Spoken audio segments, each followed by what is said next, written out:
Hello दोस्तों। बहुत समय पहले की बात है। काशीपुर नाम एक गांव था। वहाँ के लोग आपस में हंसी खुशी मिलकर रहते थे। इस गांव में हरिया नाम का एक व्यक्ति रहता था। उसके एक पत्नी, दो बच्चे थे। हरिया के पास दो गाय थी जिनका दूध बेचकर वह अपना जीवन निर्वाह करता था।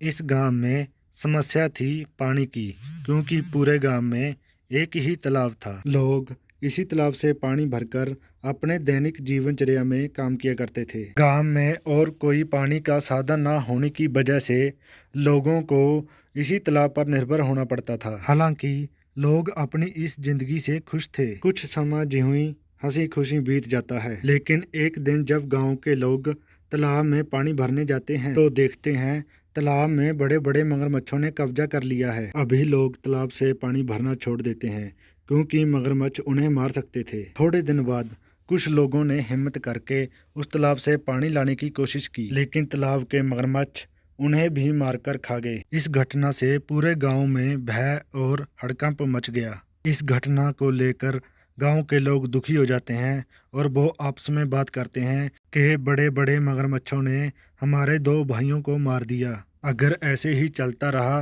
तो एक दिन ये पूरा गांव खाली हो जाएगा। दूसरा व्यक्ति बोलता है, अगर हम मगरमच्छ के नवाले नहीं बने तो पानी की बूंद बूंद को तरस कर मर जाएंगे। उनको इस बात की चिंता थी कि अगर वो तालाब के पास भी जाएंगे तो मगरमच्छ का शिकार बन जाएंगे। अगर पानी नहीं लाए तो वह बिन पानी के मर जाएंगे। तो उन्होंने राय बनाई कि पंचायत को बुलाना चाहिए और सरपंच जी को बताना चाहिए। चलो सरपंच जी के पास चलते हैं, वो ही कुछ समाधान कर सकते हैं। गांव के लोग इकट्ठे होकर सरपंच जी के पास जाते हैं और उन्हें अपनी समस्या बताते हैं। सरपंच जी, मगरमच्छ बहुत खतरनाक होते हैं। अगर हम पानी भरने जाएंगे तो उनका शिकार बन जाएंगे। हमने देखा दो व्यक्ति पानी भरने गए थे और मगरमच्छों ने उनको खा लिया। सरपंच ने बोला, हाँ भाइयों, ये समस्या बहुत ही गंभीर है। इसका हमें जल्द ही समाधान निकालना होगा। एक व्यक्ति है जो इस समस्या से निकलने का हमें सुझाव दे सकता है। वह है मुखिया हरियालाल। हमें मुखिया हरियालाल से बात करनी चाहिए। वह गांव के सबसे ज़्यादा अक्लमंद इंसान हैं। वो इस समस्या का कोई ना कोई समाधान निकाल ही लेंगे। राजू और बिरजू, तुम मुखिया हरियालाल के घर जाओ और उन्हें तुरंत बोलो कि सरपंच जी ने उन्हें याद किया है।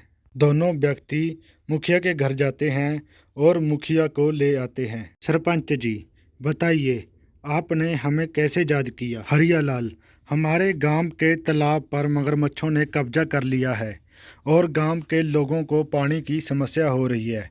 मुझे तो कुछ समझ में नहीं आ रहा।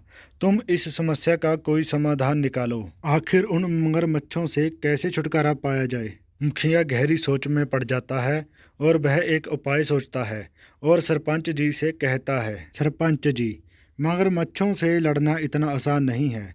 हमें दूसरा तालाब बनाना होगा। यह काम इतना आसान नहीं है, लेकिन अगर हम सभी मिलकर मेहनत करेंगे तो तालाब जल्दी ही बन जाएगा। गांव के लोगों ने मुखिया जी से कहा कि हम मेहनत से काम करेंगे और एक नया तालाब बनाएंगे। लोगों ने इस बात को अप्रिशिएट किया कि समस्या का यही समाधान है। सरपंच ने कहा, हम कल से ही तालाब खोदने का काम शुरू करते हैं और सब गांव वाले मेहनत से काम करेंगे और पानी की समस्या से जल्द ही निजात पाएंगे। गांव वाले मुखिया जी के सुझाव से खुश होते हैं और अगले दिन से ही तालाब खोदने का कार्य शुरू कर देते हैं। कुछ ही दिनों की मेहनत और मशक्कत के बाद आखिरकार गांव के लोगों ने बहुत गहरा तालाब खोद लिया। काफ़ी बारिश होने के कारण न्यू खोदा हुआ तालाब पानी से भर जाता है और लोगों को अभी मगरमच्छ वाले तालाब में जाने की ज़रूरत नहीं पड़ेगी। वह बहुत खुश थे कि आखिरकार उनको पानी की समस्या से निजात मिल ही गई। वह नज़दीक वाले तालाब से ही पानी भर लेते थे।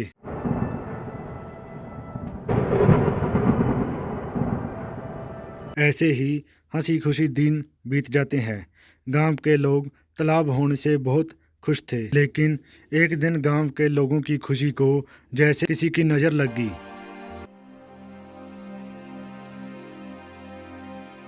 सुनिए, जरा तालाब से पानी की मटकी भर के लाना। घर में पानी खत्म हो गया है। हाँ, थोड़ा जल्दी आना। वहाँ गांव वालों के साथ बातें करने मत बैठ जाना। ठीक है राधा, दो मटकी मुझे, लो मैं पानी भर लाता हूँ। जब हरी मटकी लेके तालाब के पास पहुंचा तो उसने देखा वहाँ गांव का मुखिया हरियालाल खड़ा है और वह गांव वालों से पैसे ले रहा है। हरी ने एक व्यक्ति को रोका और उससे पूछा, भाई, जय मुखिया हरियालाल किस बात के पैसे ले रहा है? भाई हरी, क्या बताऊं तुझे, जय मुखिया हरिया इस पानी के पैसे ले रहा है। जय कहता है जो भी इस तालाब से पानी भरेगा उसको पैसे देने होंगे, और जो पैसे नहीं देगा उसे इस तालाब से पानी नहीं भरने दिया जाएगा। भगवान जाने इस गांव में और क्या कहर आने वाला है। हरिया पानी भरने के लिए तालाब के पास खड़ा हो जाता है। जैसे ही वह पानी भरने के लिए जाता है, मुखिया उसको रोक लेता है और उससे कहता है, हरिया, तुम यह क्या कर रहे हो? तुम्हें पता नहीं है कि जहाँ पानी भरने के लिए पैसे देने होंगे, यह तो गांव का तालाब है, जहाँ पानी भरने के लिए पैसे क्यों देने पड़ेंगे? यह नियम अभी बदल गया है, जहाँ पानी भरने के लिए हर किसी को पैसे देने होंगे। यह सरासर अन्याय है। हमने सभी मिलकर इसको खोदा है। तुम इसके हमसे पैसे कैसे मांग सकते हो? मुझे कानून मत सिखाओ, यह मेरा आदेश है। जो यह बात नहीं मानेगा उसे तालाब से पानी नहीं भरने दिया जाएगा। यह गलत है। मैं इस बात को जमींदार के पास ले जाऊंगा। तुम्हें इसका जवाब देना होगा। जाओ जाओ, जमींदार के पास जाओ। अगर तुमने इसके बारे में जमींदार के सामने मुंह भी खोला तो तुम्हें और तुम्हारे परिवार को इसके गंभीर परिणाम भुगतने पड़ सकते हैं। मेरी शिकायत करने से पहले एक बार अपने परिवार के बारे में भी सोच लेना। मुझसे पंगा तुम पे भारी पड़ सकता है। ठीक है, मैं पैसे दे दूंगा, लेकिन यह अन्याय ज़्यादा दिनों तक नहीं चलेगा। हरी मजबूरी में पैसे देके पानी भरता है और वहाँ से चला जाता है और मुखिया को बोलता है, तुझे देख लूँगा। राधा, जो हम सब गांव वालों ने मिलकर तालाब खोदा था, मुखिया ने उसके पानी पर रोक लगा दी है। मुखिया कहता है, अगर तुम्हें पानी चाहिए तो पानी के बदले में कीमत देनी होगी। ये अपने आप को समझता क्या है? देख लेना, एक ना एक दिन इसके पापों का अंत जरूर होगा। हम गरीबों की इसको हाय जरूर लगेगी। हम गरीबों से पानी के पैसे लेता है, एक ना एक दिन ये पानी की एक एक बूंद को तरसेगा। नहीं राधा, ऐसा मत कहो। अगर कोई हमारे साथ बुरा करता है, जरूरी नहीं कि हम भी उसके साथ बुरा ही करें। ऊपर वाला सब देख रहा है। सबको सबके कर्मों की सज़ा जरूर मिलती है। उसे भी उसके कर्मों की सज़ा जरूर मिलेगी। तू देख लेना राधा। एक दिन गांव में एक नया व्यक्ति आता है।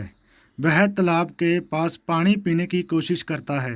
ये तालाब तो बहुत बड़ा है, जहाँ से पानी पी लेता हूँ। प्यास बहुत लगी है। ए, तुम कौन हो?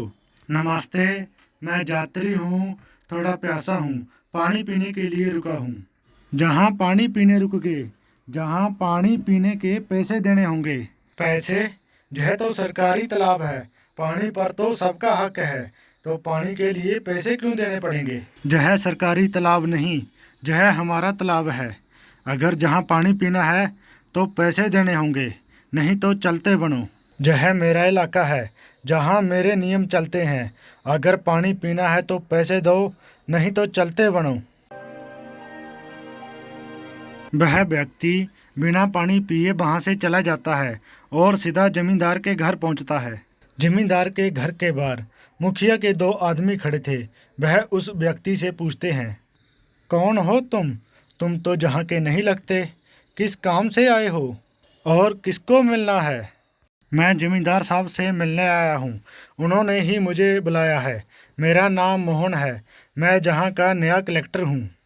यह सुनकर वह उस व्यक्ति को अंदर जाने देते हैं। नमस्ते जमींदार साहब जी, मैं इस जिले का नया कलेक्टर हूँ। मेरा नाम मोहन है। नमस्ते कलेक्टर साहब, आइए बैठिए, मुझे बताइए आप जहाँ कैसे आए? जमींदार साहब, मैं जहाँ पर एक गंभीर समस्या के बारे में बात करने आया हूँ। मैं गांव के तालाब पर गया था और प्यास लगने पर पानी पीने की कोशिश की, लेकिन मुझे पानी पीने के लिए मना कर दिया गया और पानी पीने के लिए पैसे मांगे गए। क्या ऐसा किसने किया? वहाँ मौजूद एक व्यक्ति ने मुझे साफ मना कर दिया और कहा बिना पैसे के पानी नहीं मिल सकता। तालाब का पानी तो सबके लिए मुफ्त है।